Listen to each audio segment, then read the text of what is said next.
This is Ray Bradbury. People are always curious about how ideas get started, where they came from, and what you did with them. Well, in the case of the Halloween tree, of course, Halloween's always been my favorite holiday since I was a child in Waukegan, Illinois. I couldn't resist writing about it over the years. Even when I was in high school, I began to write very strange stories about Halloween. But about 35 years ago, I produced a painting. I like to do Sunday paintings with my children down in the basement, and I painted a Halloween tree and kept it around the house for many years. Then about 30 years ago, I met Chuck Jones, the animator, fell in love with him as a personal friend, terrific person to be around. And we had lunch one day right after Charlie Schulz's The Great Pumpkin, Charlie Brown, was on the air during Halloween at that time. But Chuck and I were both rather upset with that film. I mean, we both loved Charlie Schulz. We both loved Peanuts. But we felt that somehow Halloween had been given the short stick here, and that they really hadn't celebrated it properly. They promised that the Great Pumpkin would arrive, and he never did. Well, the night that was on television, my daughters and I ran over and kicked the set. We were very unhappy about promising the Great Pumpkin. It's like shooting Santa Claus as he comes down the chimney, huh? Well, you can't do that. You can't shoot Santa Claus. You can't cook the Easter Bunny and have him for dinner. And all of a sudden, here's the Great Pumpkin not showing up. So I was so outraged at this, and my children were too, that I said to Chuck, we ought to do something about this. He said, well, why don't we make our own film? Why don't we do Halloween proper, huh? So that people can watch our film and know what Halloween is all about. I said, wait here. I got something to show you. So I came back later that afternoon with this huge painting. It's 32 inches by maybe 28 of the pumpkin tree, the Halloween tree. And I showed it to Chuck Jones, and he says, my God, that's the history of Halloween. It's the whole genetic record of all of the holidays going back to the Roman times, the Greeks, the Phoenicians, the Egyptians, and then moving on up through Europe with the Druids to Paris and over to Scotland and Ireland, and then finally jumping across to the United States, where trick and treats started to take over in the early part of this century, and then moving down through Mexico with the Day of the Dead. So here's your tree then with all these pumpkins on it. And if we go and examine the tree and animate it, we can do a history of Halloween and all the celebrations of the dead and make it fun. Not a serious thing at all, but you teach along the way. How'd you like to do the screenplay? I said, good grief, I've always wanted to work for you. I'm a big Bugs Bunny fan and Roadrunner, and I've loved the Warner Brothers cartoons since I was in high school. I've loved Disney since I was 8 years old and saw the skeleton dance. There you are, Halloween again, huh? So he put me to work on the screenplay. I did a little bit more research. I didn't have to do much because Halloween's been at the center of my life constantly, all the time. It permeates every season for me. So I finished a 92-page screenplay. Chuck said, wow, this is great. We're going to animate this, make a wonderful film. At which point MGM Studios shut down its animation units and threw us all out on the street. Well, we were terrifically upset because we both loved the project, and we tried to get it going with other people. But that was the period, 25 years or so ago, when animation was in the decline. Even the Disney studios had stopped doing their terrific things, which I thought was moronic. I tried to encourage the Disney people, a lot of other people, keep on with the animation. Well, it turns out I was right, of course. Look at what's been happening the last few years, culminating in the Lion King, where you, in a single day, make $200 million selling video cassettes, huh? So, but it's not the profit so much, it's the fact that it's such a glorious medium. It's a wonderful way of showing things metaphorically, indirectly, in shorthand, in haiku. So here we were on the street with a screenplay that nobody wanted, And I said, heck, while I'm waiting, I might as well turn it into a novel. So I took several months off and sat down, took the screenplay, adapted it into a novella of about 25,000 words, and it was published by Knopf 20 years ago. And again, I tried to sell it to various studios. It was optioned by various animation units who could never get the money. They took it to other people with money and said, here it is, let's do it. And the money people said, no, we don't see this. Well, at long last, 2 years ago, the head of the Hanna-Barbera studios came to me and came over one day to have lunch, and we sat around and talked. And he said, what would you like to do in animation? I hear you're a big fan. I said, I'm the biggest, because the night that Fantasia opened back in 1940, I was there, the very first night. And I came out raving. I thought, oh, this is one of the greatest films ever made. And I was right. It hasn't changed. When I've seen it many times in the last few years again, I realized the taste of that 20-year-old boy was excellent. So I've been raving and craving to do animation all these years. And here I was trying to sell it again and again. Now Hanna-Barbera came along and said, we've got an idea. We would like to do the Halloween tree. I said, oh, good Lord, that's incredible. But are you sure you can do it right? I said, forgive me, but I've seen some of the Hanna-Barbera cartoons on Saturday morning, and I've been a little bit bothered by them. He said, don't worry, this is a whole new operation.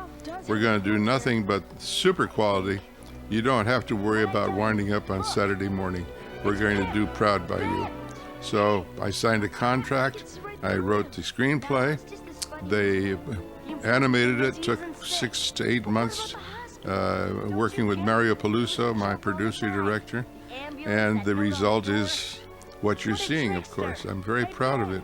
They followed the storyline. They didn't change any of my script. And the end result is, of course, a history of Halloween going back over the centuries so that people find out all these death celebrations and what they mean and how they got started. A very important thing to know, because we as children, and as older people too, are curious over the fact of people being extracted from our lives.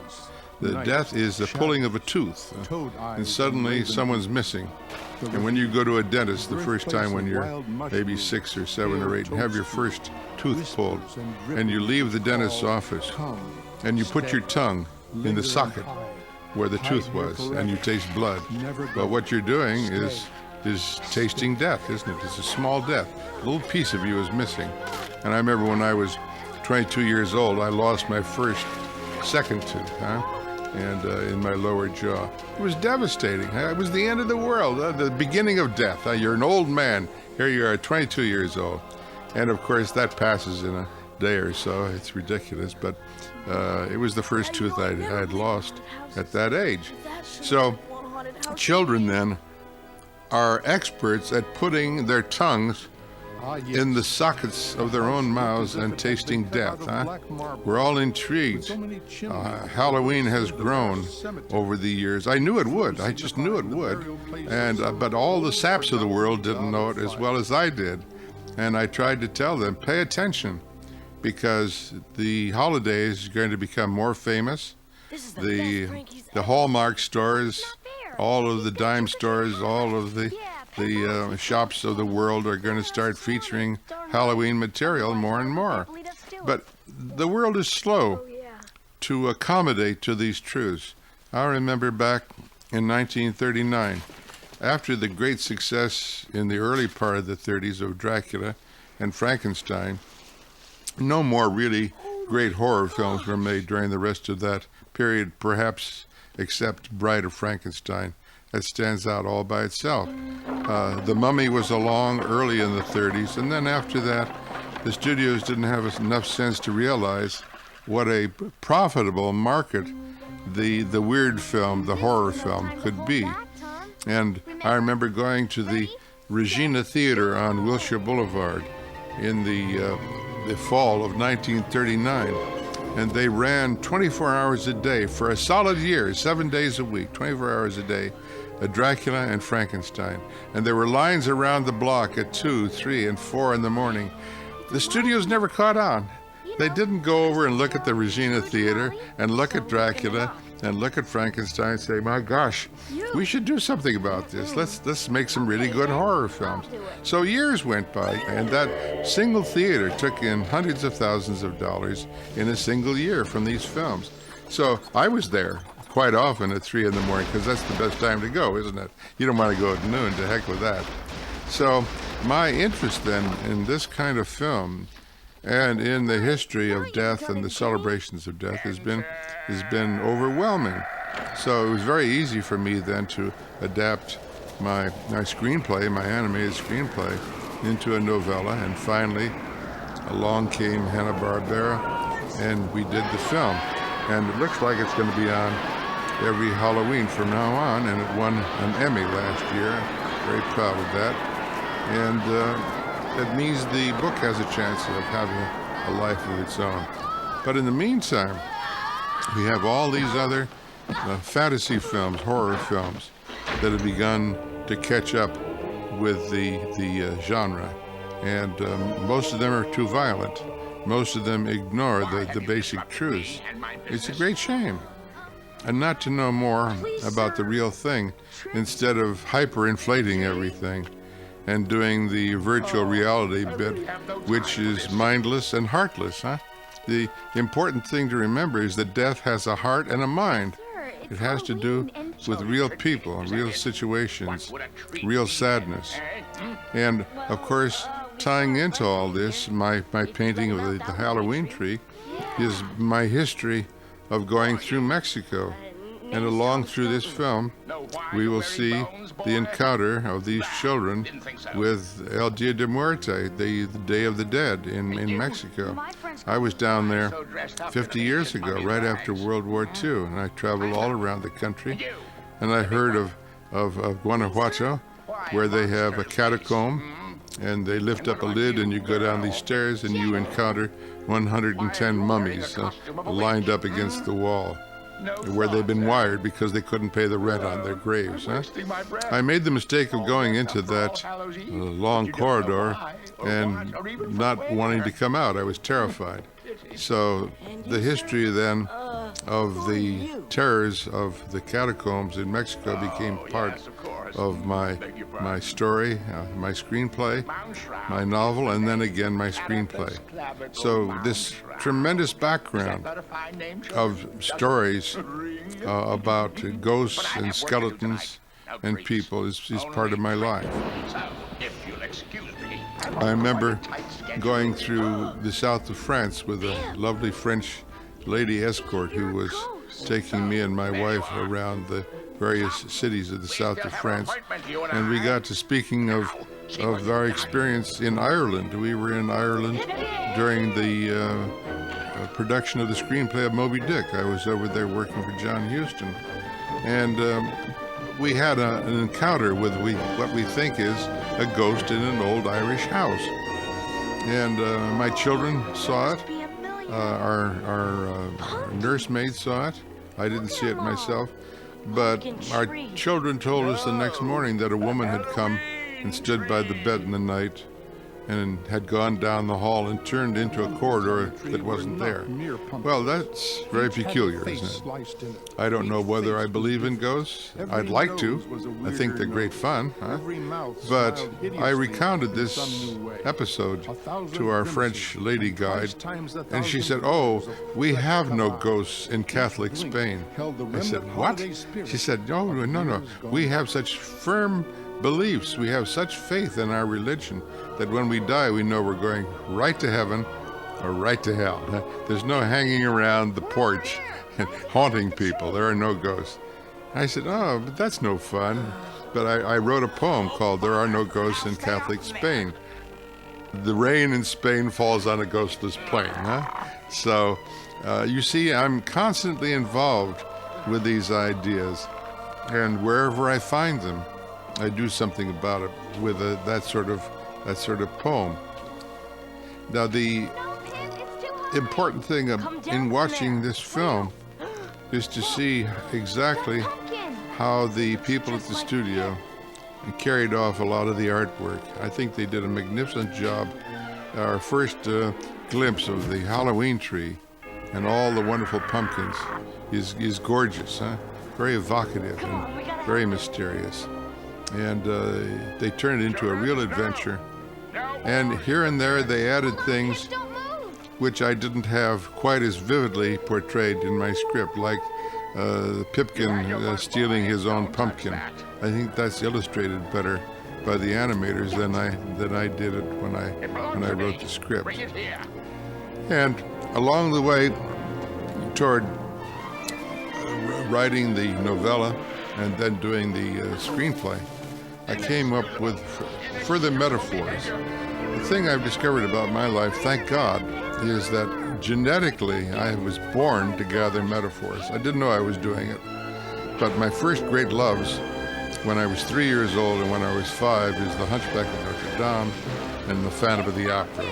So that Lon Chaney became the center of my life. And if anything, what you're watching on the screen here in the Halloween tree is the end result of Lon Chaney being my honorary father, you might say, or my weird uncle. And when he died when I was 10 years old, it was the end of the world. I mean, death can't die. It's impossible. Death can't die. The hunchback can't be gone forever. The phantom can't be thrown into the river forever. But suddenly he was lost, huh? So the effect on me of the hunchback and the phantom can be seen in my latest one of my latest novels. I've done a book called A Graveyard for Lunatics about my adventures at MGM and Paramount and Universal, where the first place I went to visit was the Phantom of the Opera stage there, just to be in the place where Lon Chaney had made that picture when I was 4 and 5 years old. So this latest novel of mine is all about the haunted back streets of the dead cities, the lost cities of the motion picture studios. The studio at night is a very spooky and mysterious place. And on one of the old lots, you had the whole facade of Notre Dame. Huh? You could climb up in that facade. You could walk out on the back lot at Universal and sit on your grandparents' porch and have your lunch, which I often did 40 years ago, or go over to the Phantom stage and be reinvigorated by death.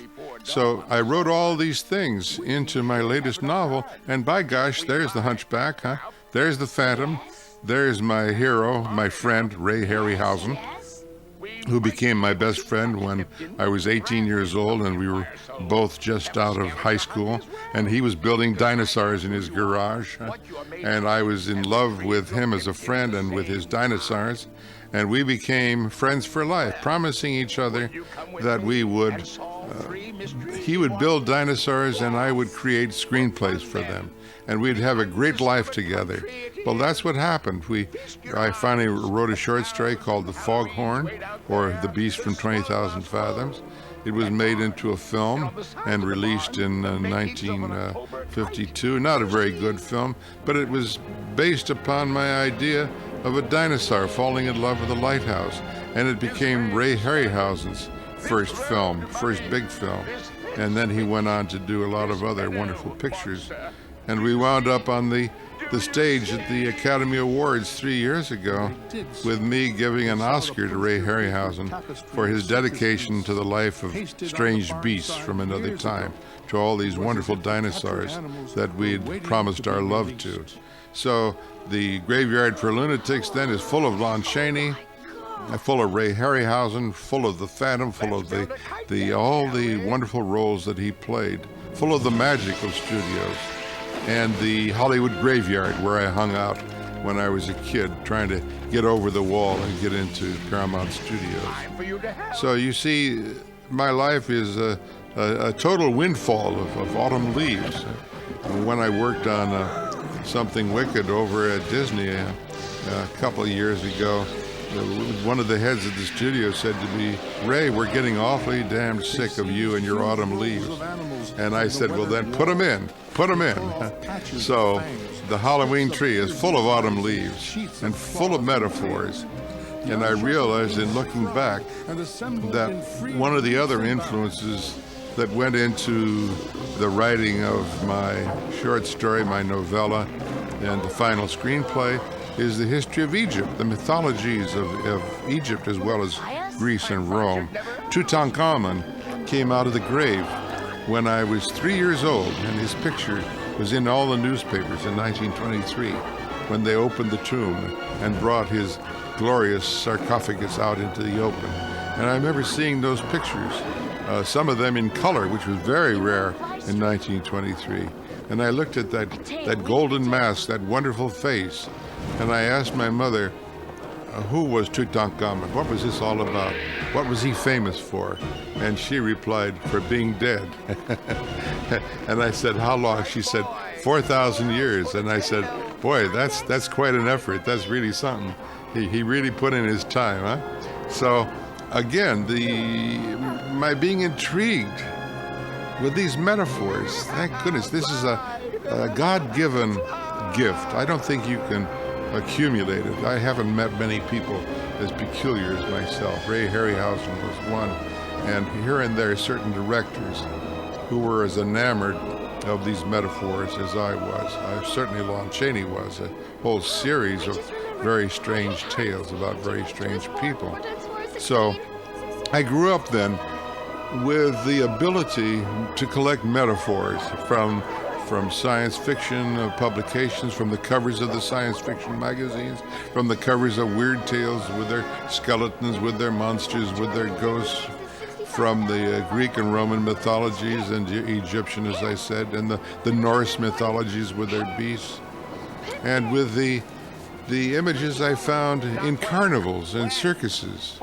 And Mr. Electrico, whom I met when I was 12 years old, and traveled the world with the carnivals. Blackstone, the magician, when I was 8, became an influence. So, and then going to the museums in Chicago. Here you have the dinosaurs, and here you have the bones of the past. Here you have all the deaths of time surrounding you. A museum is an immensely strange, sad place, isn't it? Because you're surrounded by time. You're surrounded by people who were once alive and now no longer are.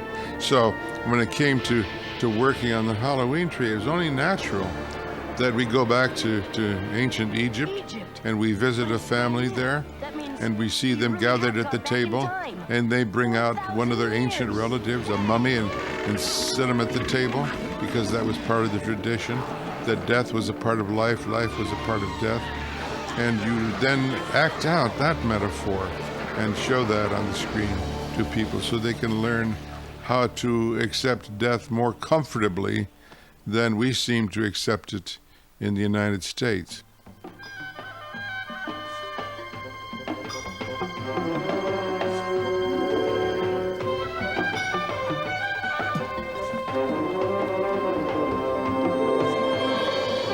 Again, in watching the Halloween tree here, we see memories of my encounter with Boris Karloff in The Mummy in 1932. I lived in Tucson, Arizona at the time, and I became enamored of acting on the stage by sheer accident. My teacher at junior high school made me get up and try out for a musical. And I didn't want to do this, and she insisted, and I sang and I got the role.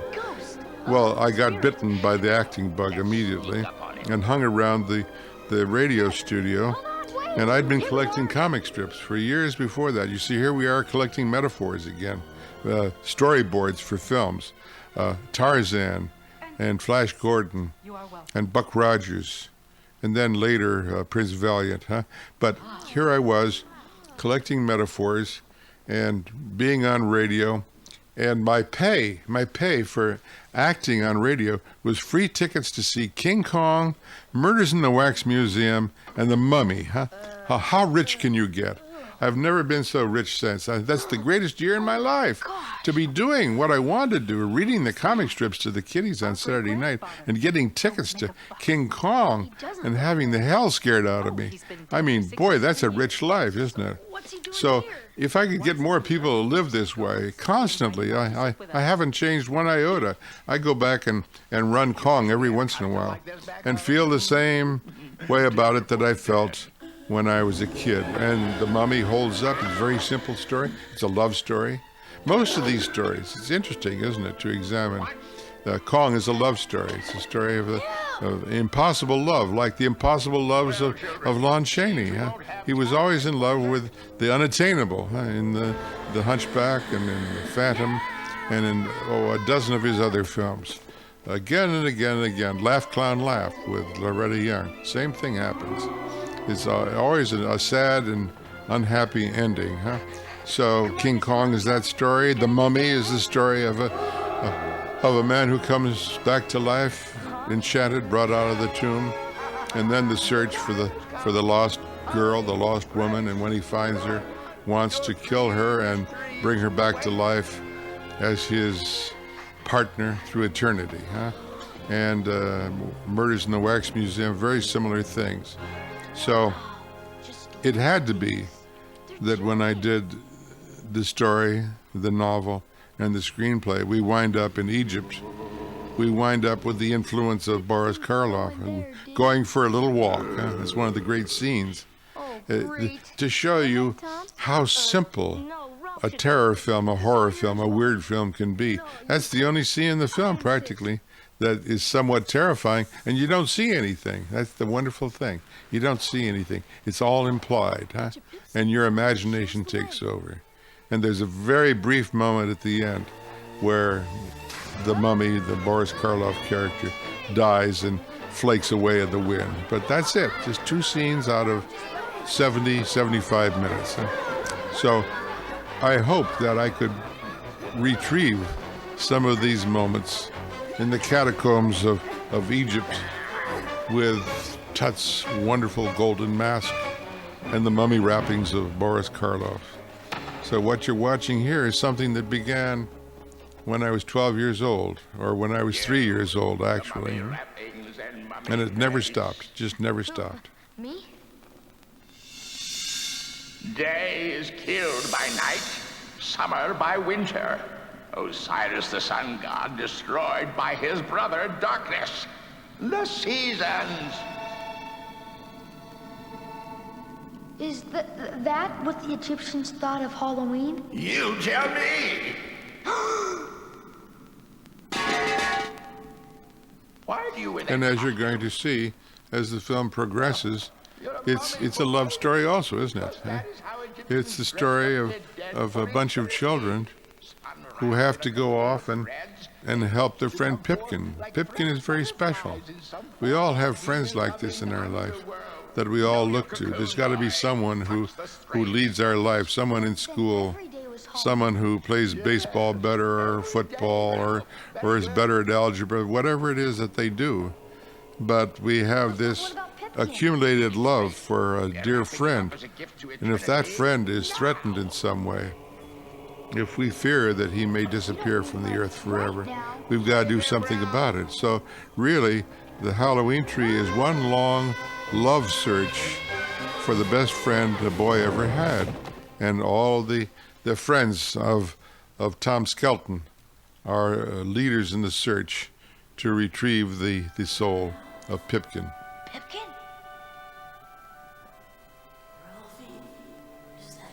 I must comment also on the fact that I'm gonna get you out of here. when I write stories like this, I don't know what I'm going to do from one day to the next. I live at the top of my voice, at the ends of my fingernails, on tiptoe. I wake in the morning and my voices haunt me. Does that sound rather cuckoo? Well, it's true. I've learned to listen to my voices. And all the voices of all the accumulations of the metaphors from the past spoke to me as I was writing the screenplay and the novella and then the screenplay again, and gave me hints of what I should write on the next day. And then I got out of bed and I went to write them. And if the Halloween tree works at all, it's because I worked passionately with my intuitive self and never let my intellect get in the way of having fun. When a thing is finished, when you do a scene, when you write half an hour of a screenplay or 3 chapters of a novel, it's best not to know what you're doing until it's finished. Huh? And then you look at it and say, does that work? Was that fun? And if it worked, if it was fun, you leave it in. One of my great heroes, a person very similar to myself, I believe, is Federico Fellini, the Italian film director. We became friends in Rome 16 years ago when my wife and I went to visit him. But the reason we were attracted to one another, I wrote an analysis of all of his films, and I pointed out that his influences were The Hunchback, The Phantom of the Opera, cartoons, the whole background of Lon Chaney's films. Huh? These characters are in many of Fellini's pictures. You find all the grotesques, all of the gargoyles come down from Notre Dame to surround people who are the characters in many of Fellini's films. And so you see Fellini's wife surrounded by gargoyles. She's the Chaplin character. Yeah? And I pointed out that when Charlie Chaplin, in his many films over a period of 10, 15, 20 years, when he went over the hill into the sunrise or the sunset, when he came down on the other side of the hill, he was Fellini's wife, huh? And she appeared in La Strada, huh? And there's the Chaplin character. There's the tramp traveling with a little circus throughout Italy.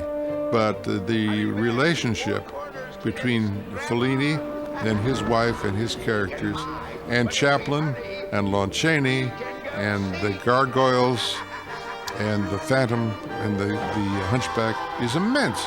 Well, I wrote this into an article which was published in the LA Times back about 16 years ago. And 2 weeks later, a letter came from Fellini from Rome. He said, I read your article. It's one of the best ever written about my films. If you're ever in Rome, call me. And I wrote back immediately. He said, coincidentally, we're going to be in Rome in August. And we went to see him, and of course, we could have been from the same mother. Huh? And we spent a whole week with him. We visited the sets that he was working on, a new film. We met Nino Rota, and we compared our notes on death, on time, on catacombs, on all of the gargoyles, and the character from Chaplin and from Lon Chaney that wound up on the screen in his pictures. And when the week was over, Fellini drove me back to the hotel. He grabbed me and hugged me and cried, my twin, huh? Because we are the sons of Lon Chaney and Chaplin and the Phantom and the Hunchback. So all of this rolled into one is what you see then on the screen in the Halloween tree. Fellini had a saying, which I heard him give to others and to me. He said, don't tell me what I'm doing. I don't want to know. Huh? And when you're done doing what you're doing, you'll know what you did. And that's the way to create. Very important to not plan ahead.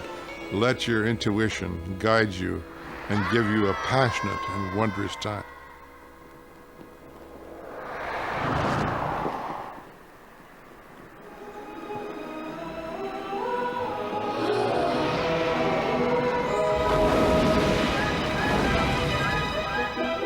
To show you how I've lived amidst all of this, with magicians, with shadows, with death, with all kinds of magic. When Blackstone came to town when I was 8, fell madly in love with him, went to see his shows over and over and over again, trying to figure out what he was doing. And when he appeared in Los Angeles at one time or another, I'd go down and run up on the stage and help him disappear an elephant. And when my children came along, and we had 4 daughters, my wife and I, and raised them, but we raised them with Blackstone, the magician, huh? So that every night for 15 or 20 years, I told Blackstone stories of Halloween, of other worlds, of Mars, of Egypt, of Tutankhamun, all these things which are now interlaced in this film that you're watching. And so my girls grew accustomed to hearing about Blackstone and how I ran around the world with him. I flew in the air with him over Egypt. I flew over Notre Dame, and had these incredible adventures on Mars. And one day, about 25 years ago, I was walking down Hollywood Boulevard with my 4 daughters, and we passed a magic shop, and I looked in, and way in the back I saw a big shock of white hair.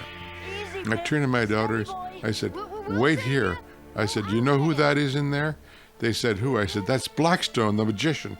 They said, "Is he real?" I said, "Are you kidding? Of course he is. Wait here." So I ran in the magic store, and here's Blackstone in his 80s, and I hadn't seen him in years. And I ran up and I said, "Mr. Blackstone, you wouldn't remember me. You never knew my name, and I did all these things on the stage with you when I was 8 and 12 and 16. And I'm a published author now, and the same publisher you have, Doubleday. And I've been telling stories about you for 20 years, every night to my daughters. And they think I know you better than I do. Can I bring them in?" He said, "Bring them in, bring them in." So he said, "What's your first name?" I said, "Ray." He said, "Ray, bring them in." So I brought my daughters into the magic shop, and he cried, "Ray, Ray, oh, how wonderful to see you.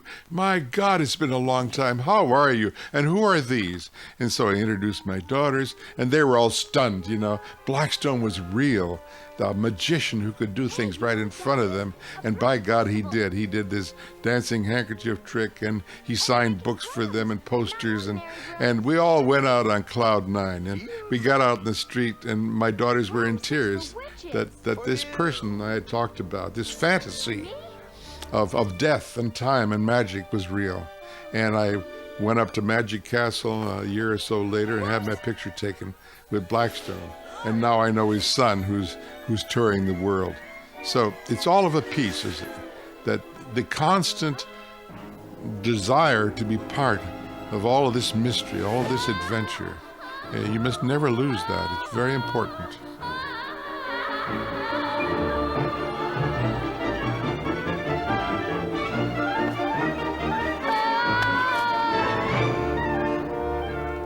It's interesting to observe that in so many Disney films and in films made by other animators, silly cartoons or serious ones, the adventure of flight is there. I think children and grown-ups are intrigued by 2 or 3 basic things. One, of course, is death, which we're having adventures with here, and the other is flight, and you tie them all together. And Disney films are full of flying, almost without exception. And the great moments come when they soar over the world and are weightless, and when gravity is refused. So again, we have that sort of adventure here. I knew that somewhere along the line, I would want to circumnavigate the world and look down upon it. Like my bike. Hey, you're right! Now, how about follow the leader? Again, I have been visiting France on many occasions during the last 40 years, and I'm intrigued by the medieval cities, by the history that's captured in the stones and the bricks of these cities and towns and chateaus and towers, and something like Notre Dame, which has so much of history in it.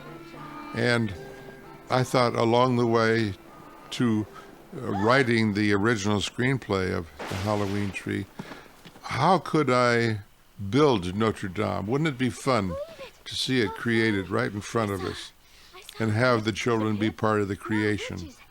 So there's a sequence we will be watching where you watch one of the characters running upstairs that don't exist, and as he runs, the steps create themselves under his feet just in time, so he's saved from falling. And by the end of the sequence, you have created Notre Dame.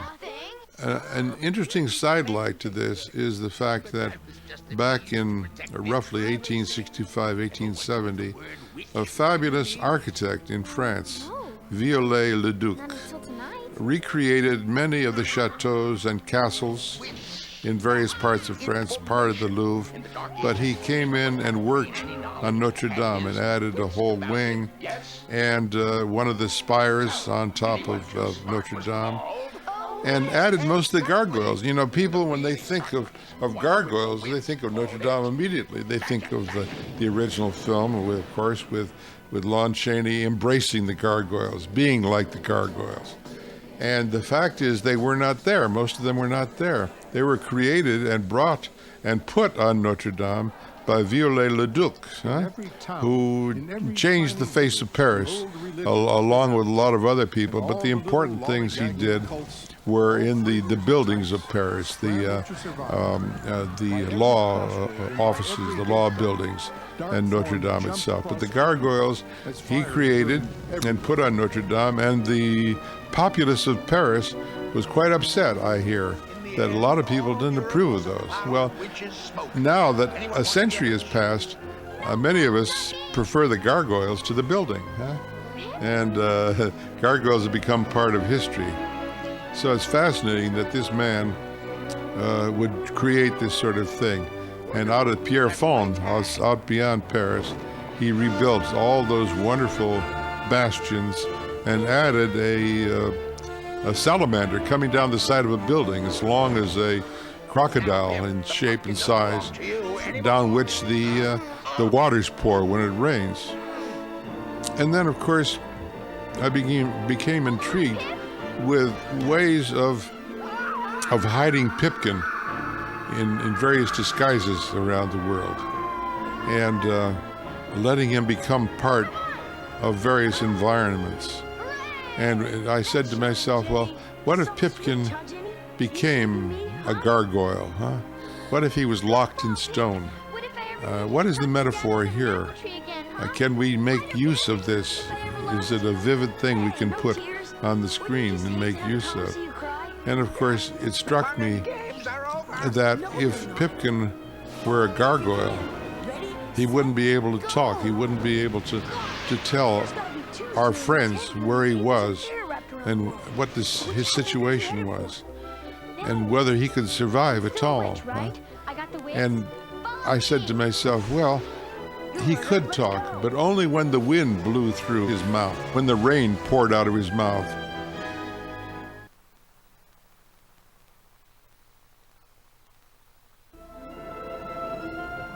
This makes for a fun sequence, I believe, in our animated film. Almost as much fun as the Twilight bark in 101 Dalmatians, which is, again, one of my favorite things in that whole film, the Twilight bark of the dogs at twilight barking across the city and listening to one another. All these little fun things with Notre Dame and the gargoyles.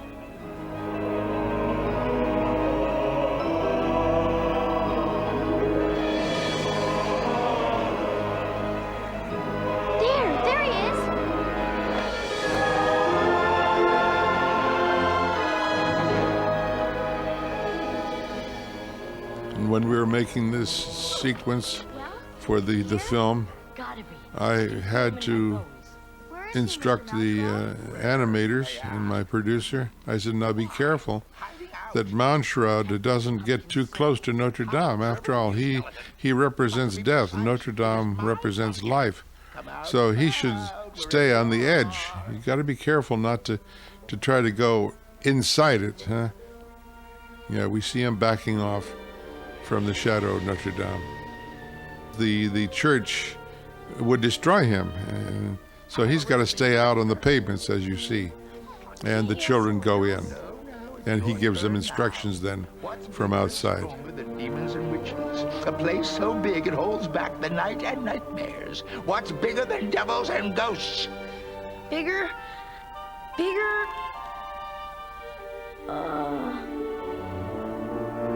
Cathedrals? Well done, monster!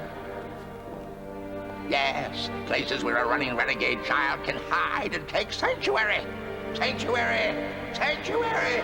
Sanctuary! Sanctuary?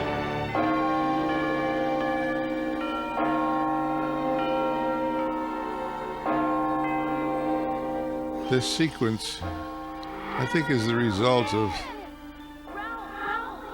of a book that I read that was very unsatisfactory to me when I was a child, Kidnapped by Robert Louis Stevenson. There's just one scene in the whole book which has stayed with me for a lifetime, So how come you're not going up to get him now?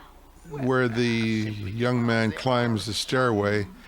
He was told to climb it by his uncle, I believe, or a relative. Can't remember now. It's a long time ago. And he gets halfway up and discovers the stairway doesn't lead anywhere. He's going to step off into space and be killed. But how do we reach him? And that's the end of the book right there for me. From there on, the book wasn't as much fun. Precisely. So why not finish building the cathedral with your feet? What we have here, and we're watching, is I'm writing a sequel to that impossible scene in Robert Louis Stevenson's Kidnapped, but I'm doing something with it, huh? I'm building the stairway, and not only that, it leads somewhere, and we wind up building Notre Dame itself. But I'm positive this was influenced by Stevenson, who's certainly one of my all-time favorite writers. Leap! Run! They will follow! Whoa! Step lively! And again, my being intrigued with architecture, with cities, Wally. a thing that's increased with the years, starting when I was a child and looking at the lost dead cities and seeing Karnak and all the Mediterranean cities that had fallen to dust and ruin, huh? And the sadness of those dead cities and wanting to put them back together again. So here in the Halloween tree, I have a chance to build something from the ground up and rebuild out of the desolation some of it.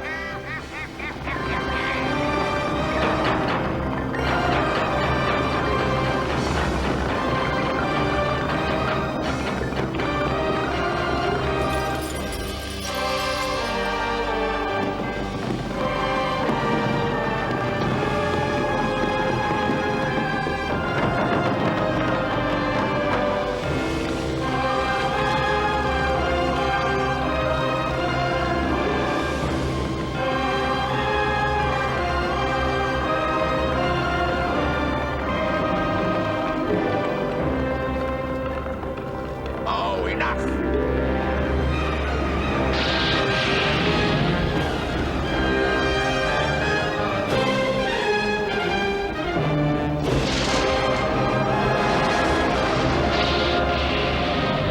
There. Much better, much better.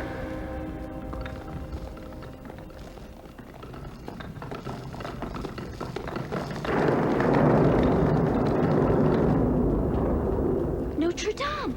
I think we've built Notre Dame. No, this can't be Notre Dame. And here again, we have Can't you see what's missing? a problem of teaching, I suppose you'd say, Stone Devil. where you want to compact the history of Europe into a few symbols, a few metaphors, without getting too fancy. When the various religions changed, when the Romans and the Greeks became the Druids, and the Druids moved up through Europe, and then the Christian religion came along and moved up through Europe and began to change things. That meant that the old pagan religions had to disappear. They had to be displaced.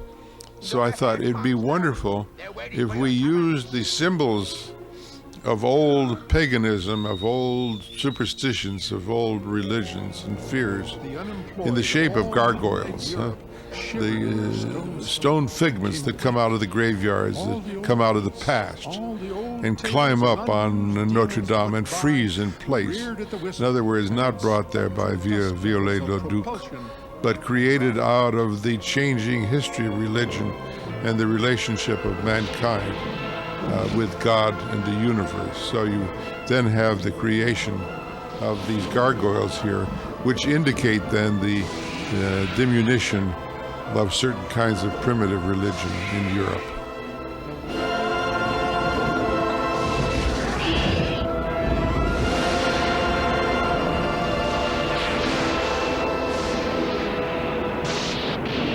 Monster! There's your carved stone quarry. Gargoyles! Now the building is finished, Tom. Tom! Jenny! Ralph! Where are you, Pip? Here. Oh my gosh!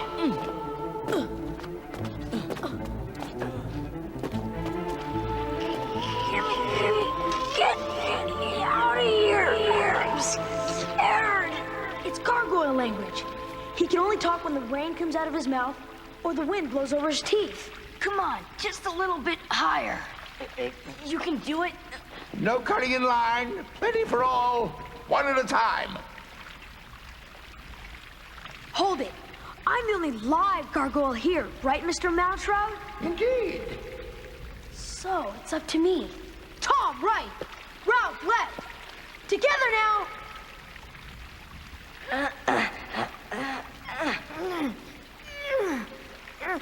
Whoa! Oh, Pipkin, what's happened to you? I think I'm dying. You are not. You tried, Wally. All of you did. Shut up, will you? Don't quit. Keep One of the problems I had to solve Gotta go now. intuitively and not intellectually is Wait, will you? different ways of flying in the film. You can't have people flying the same way through the entire picture. Sure smoked up your So house. we start out with Mountshroud having the kids build an autumn kite, which is terrific. Again, I collected circus posters when I was a child and put them away. And it was natural that at the right moment, Mountshroud would energize the kids. They'd tear the circus posters off the side of a barn, build an autumn kite, and fly with that, with the kids as the tail of the kite. Well, that's one way of flying. So later on, you have to figure out other ways of working with Mountshroud using his cape, or in this case, when the pumpkin, which represents the life of Pipkin, falls free, and they all want to pursue, the gargoyles take wing, huh? And we have another way of flying that's different than all the other flights in the motion picture. Again, we're always looking for texture, we're looking for change, we're looking for imagination.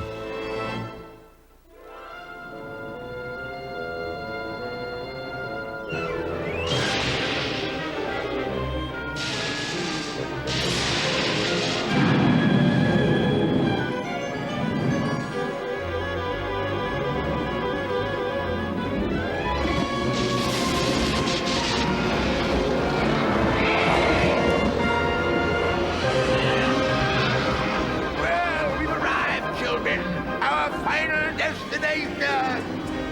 But where are we? Listen, guitars. And those must be skeleton bones. No, marimbas and xylophones. Castanets. That sounds like a bullfight. Mexico! And of course, we wind up in Mexico. I went there at the end of World War II with a friend who called and said, "Will you come to Mexico with me?" I said, "I have no money." He said, "Well, why don't you send some of those short stories out? You're always writing, but you never send out. You're afraid of being rejected." Well, I sent some of the stories out, and lo and behold, I sold 3 of them in 1 week and had $1,000, which 50 years ago made me rich, huh? And I called him and said, "Take me to Mexico." Well, it was a mixture, because what I found in Mexico was so much death, huh? So much poverty, and I am sure it's still true. In fact, it probably is worse because the population has grown. Mexico City was around 1 million people when I was there, and now it's up to 20 million or so. And the thing that bothered me most was the funerals I saw on the streets. all the dead children being carried to the graveyard, all the babies, small coffins. So here, in the following scenes, you would then have the accumulation of the images that I saw in Mexico during the end of October. I was there for the celebration of the Day of the Dead, and with the newspapers full of death notices, with all the death toys, the sugar skulls in the streets, the little funerals you could buy for a peso, made of paper mache.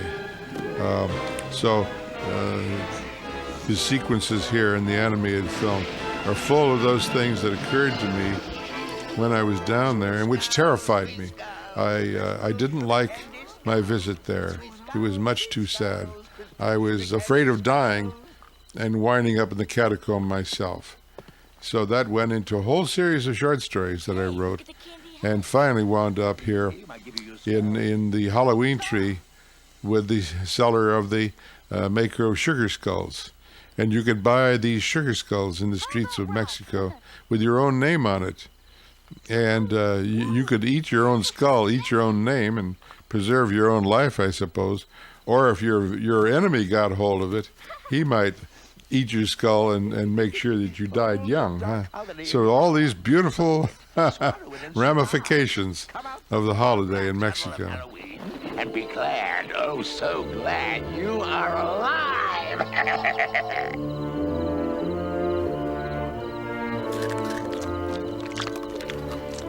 Hey, we better look for Pip now. It's getting late. Yes, All Hallows Eve is slipping away. Heads up!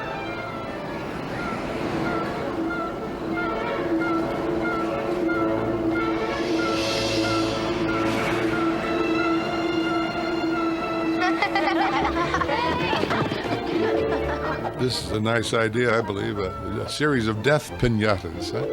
And you strike symbols of life and symbols of death come out. Very interesting and very beautifully done by the animators at Hanna-Barbera.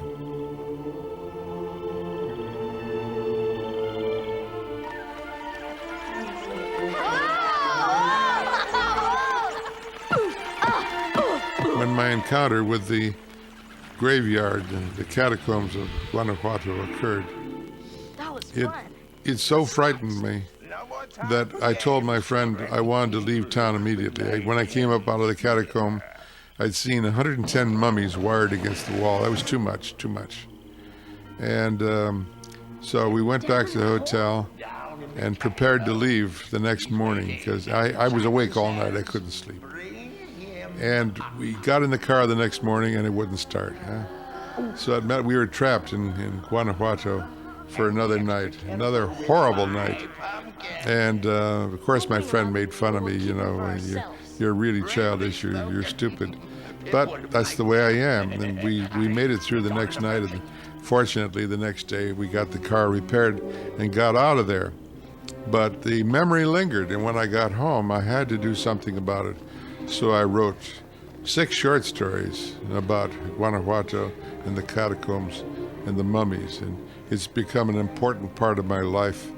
I've done another screenplay lately about the catacomb itself, which I hope I will make into a film sometime in the next few years.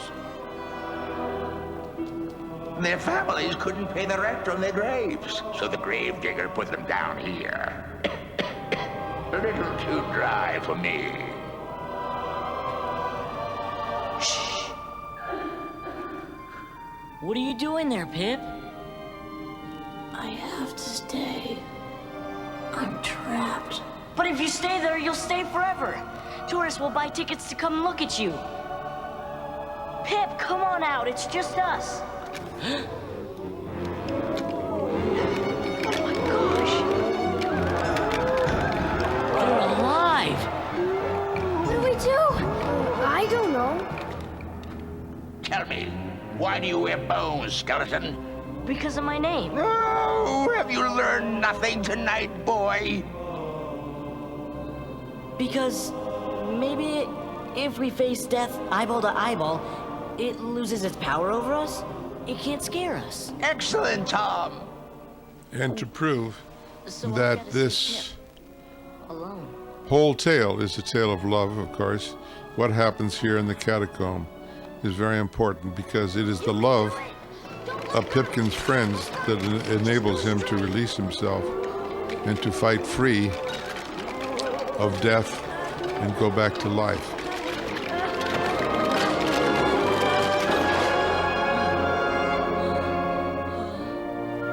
Oh, Pip, don't die. I'm sorry. So sorry. What do you mean, Tom? You came through. No. All of this tonight is my fault. I once wished for something to happen to you so I could be leader for a change. But I never thought something like appendicitis. Don't be silly, Tom. I'll let you lead anytime.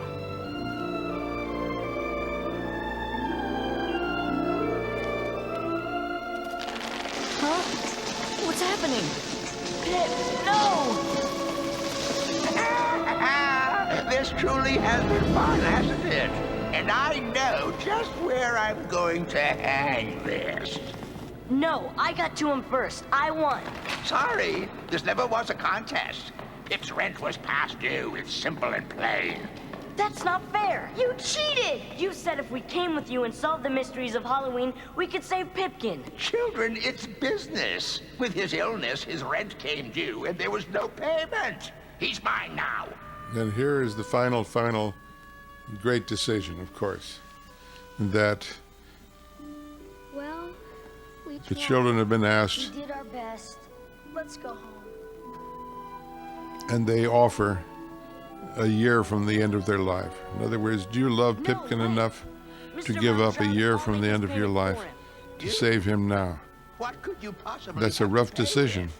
And of course, it's so far ahead, you can't imagine a year at the end of your life because maybe that's 60, 80 years away.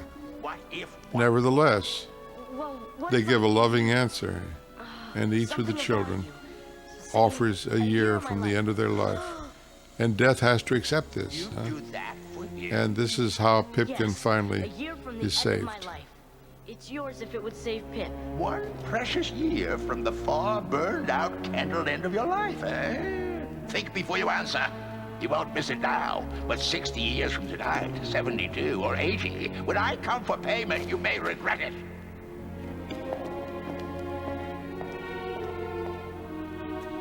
Is he worth it, this friend of yours? More than you'll ever know.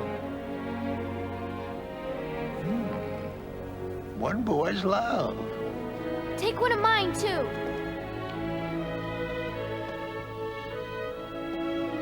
And mine. I'm in. 4 for 1 makes good business, doesn't it? Yes, I like it. And here we have the sacrament of Pipkin, don't we? Huh? Here then. In other words, this is a good devouring of the symbolic soul. And when each of the children takes a part of his name, part of his sugar skull, that guarantees their promise that they will indeed give up 1 year of their life many years from now. It's a very touching thing. And I've heard from friends, glad to hear it, that they've been moved by this scene, and especially by the final scene where they go back to the town But we saved him, didn't we? and they find Pipkin there, alive. Our night journey is over. One last game of musical chairs. Monshroud spun about like a whirlwind, his arms flung out, cut the air in slicing grabs and swoops that shook the mummies at earthquakes of bones. Fall down, whistled the whirlwind. Fall up was the echo.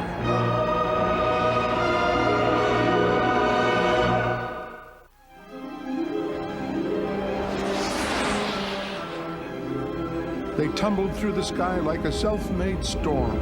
It was the end of their 4,000-year flight. From Egyptian crypts to English broomfields to French quarry works to Mexican boneyards.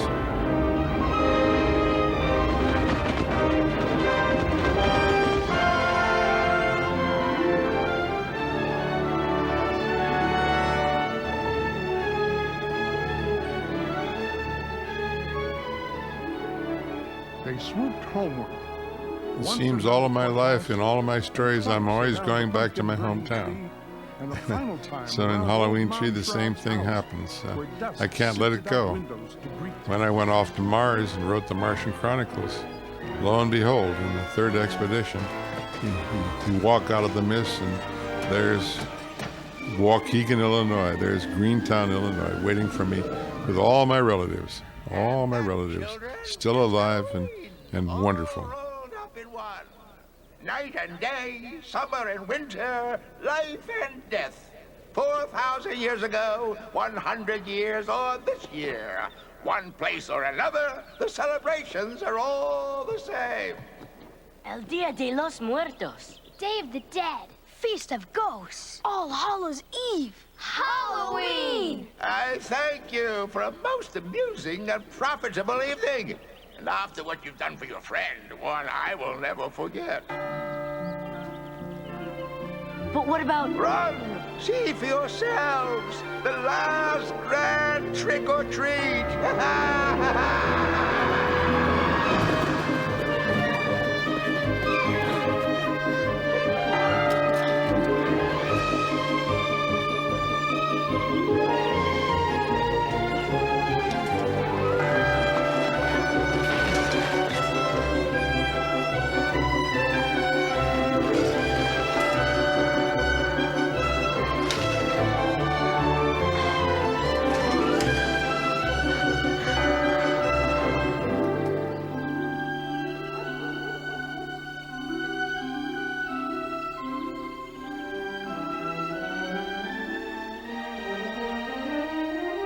Look, it's his pumpkin.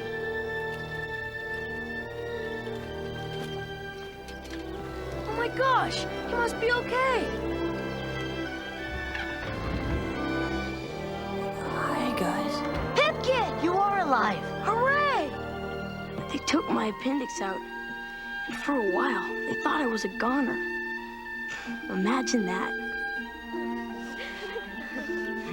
And here's your great moment at the end, of course.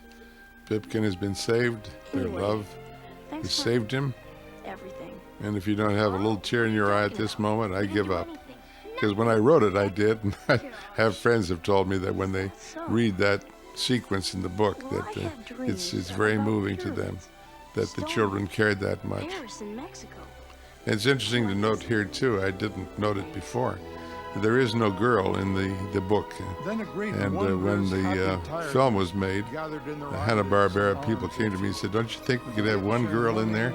Times have changed, and girls are more relevant. Well, of course, when I was a child, we boys didn't let the girls run with us on Halloween. That's just the way it was. So I wrote it that way because that's the way it happened. But I'm glad this little girl is in here now. She's very vivid and she's very helpful. And a nice addition to the Halloween tree. Causing it to flicker and flare.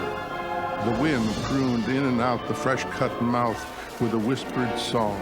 I'm glad to report that my grandsons, when they saw this film, have memorized the whole thing. And when I come in the door, they repeat it to me, word for word. The Halloween tree, the Halloween tree. On that Halloween night so long ago.